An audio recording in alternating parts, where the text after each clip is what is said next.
এবং 5 তারিখে আমার অফিস তোপখানা রোডে বাতিল মোকাররমের এখান থেকে দুপুর 1টার দিকে কারফিউ ভঙ্গ করে ইসলামী শাসনতন্ত্র আন্দোলন অর্থাৎ চরমোনাই পীর সাহেবের যে সংগঠন, তারা এখান থেকে যে বিশাল মিছিল নিয়ে শাহবাগের দিকে গেল।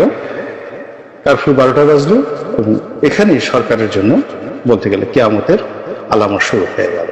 কাজে এই বিষয়গুলো প্রচন্ডভাবে আলোচিত হওয়া উচিত। প্রথম থেকেই দেখা গেল এই আন্দোলনের সঙ্গে ইসলামী শাসনতন্ত্র আন্দোলন নেমে গেল। আর কোনো ঘোষণা ছাড়াই সত্যিকার অর্থে এই মুহূর্তে বাংলাদেশে যদি অর্গানাইজড কোনো শক্তি থাকে, সেই শক্তিগুলো ইসলামী সংগঠনগুলো। আপনি নেতিবাচক বলেন না, নেতিবাচক চরমোনাই পীর সাহেবের যে সংগঠন ইসলামী শাসনতন্ত্র আন্দোলন, তারাও খুবই শক্তিশালী অবস্থানে আছে।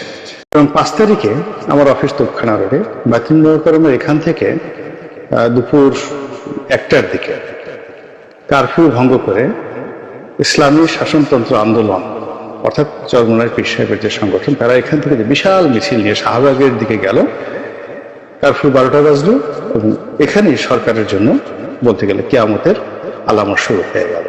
কাজে এই বিষয়গুলো প্রচন্ডভাবে আলোচিত হওয়া উচিত।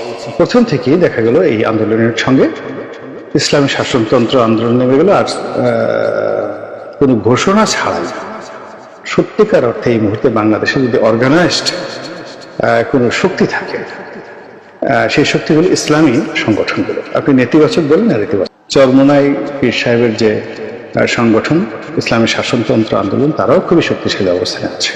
এবং 5 তারিখে আমার অফিস তোপখানা রোডে বাতিল মোকাররমের এখান থেকে দুপুর 1টার দিকে কারফিউ ভঙ্গ করে ইসলামী শাসনতন্ত্র আন্দোলন অর্থাৎ চরমোনাই পীর সাহেবের যে সংগঠন, তারা এখান থেকে যে বিশাল মিছিল নিয়ে শাহবাগের দিকে গেল। কারফিউ 12টা বাজলো এবং এখানেই সরকারের জন্য বলতে গেলে কিয়ামতের আলামত শুরু হয়ে গেল। কাজে এই বিষয়গুলো প্রচন্ডভাবে আলোচিত হওয়া উচিত। প্রথম থেকেই দেখা গেল এই আন্দোলনের সঙ্গে ইসলামী শাসনতন্ত্র আন্দোলন নেমে গেল। আর কোনো ঘোষণা ছাড়াই সত্যিকার অর্থে এই মুহূর্তে বাংলাদেশে যদি অর্গানাইজড কোনো শক্তি থাকে, সেই শক্তিগুলো ইসলামী সংগঠনগুলো। আপনি নেতিবাচক বলেন না, নেতিবাচক চরমোনাই পীর সাহেবের যে সংগঠন ইসলামী শাসনতন্ত্র আন্দোলন, তারাও খুবই শক্তিশালী অবস্থানে আছে।